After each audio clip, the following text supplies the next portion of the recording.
Hey, what's going on, everybody? This is Tyrone back with Tech Life. Here I have a great article for you guys from Mike over at Light Reading. I'll leave a link to it in the description so you guys can check it out. So, are there problems on the horizon for T-Mobile? It looks like AT&T was the first one to put in a complaint, and now Dish looks like they're going to also complain about T-Mobile's, spectrum aspirations and what they already have now and still looking to get, right. They in the last 12 to 18 months bought more spectrum, right. They got more 600 from the Capital, Columbia Capital, I believe is what it was called. Now they're buying, they're in the process of getting more spectrum leasing wise for now from Comcast, and then eventually, they're going to do kind of like a lease to own type of situation.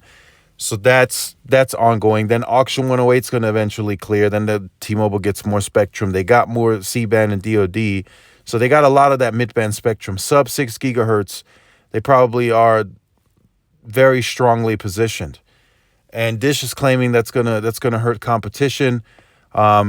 Here's my thing. If the FCC, and I think this is the reason why Verizon is quiet on this as well.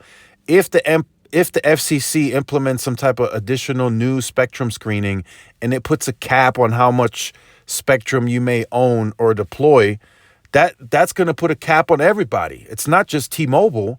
It's going to put a cap on every single body. So if AT&T wanted to maybe explore to buy more spectrum, maybe more than T-Mobile, they couldn't now because of this new spectrum screen. Same with Verizon, and I think that's why Verizon is quiet. They haven't really said anything, because they know if they also join, that's probably going to accelerate this, and then everybody's going to be put on some type of 5G cap, which is, if you have the more money, if your strategy is paying off, you're financially stronger, you could buy more spectrum, right? Verizon right now could be gearing up to go big on the next big mid-band spectrum, right? Where they could potentially outbid T-Mobile and AT&T. So I think that's why they're quiet. They haven't said anything. They haven't put in any complaints. Dish, of course, I think they have the right to undermine because they are the weakest when it comes to the spectrum position, right? They have enough spectrum right now to grow the company, right? Because they don't have they hardly have share. But when you compare them to the competition, they don't stack up well when it comes to spectrum position. They got way more mid-band to get, lots more low-band. So that's something that, that I understand, right? That's what T-Mobile was doing when they were the smaller player. They just told the FCC, make it fair.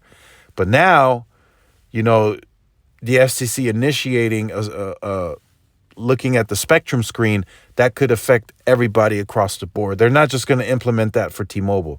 If they put a cap on how much mid-band spectrum you can deploy and own, that's going to affect all the carriers. So let me know what you think about this in the comment section. Make sure you stay tuned, like, share, subscribe. See y'all in the next one. Peace.